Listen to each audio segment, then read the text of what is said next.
Welcome! In front of me I have MICHAEL Kors Accesss Grayson, and I'm gonna show you how to uninstall applications on this watch.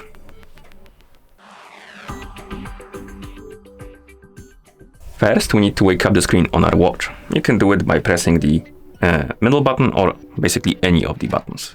Once you wake up the screen, press the middle button to open the menu. Now, scroll through the menu and find the settings icon. Once you find the settings icon, tap on it to enter the settings.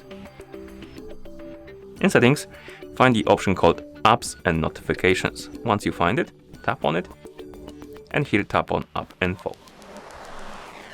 And right here you should see the list of applications installed on your watch. You can also tap on System Apps to see more applications, basically system applications, but we are interested in this list right here.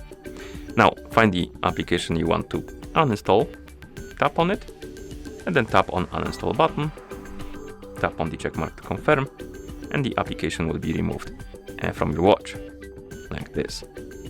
And once you're done, you can press the crown button or the middle button to go back to watch face.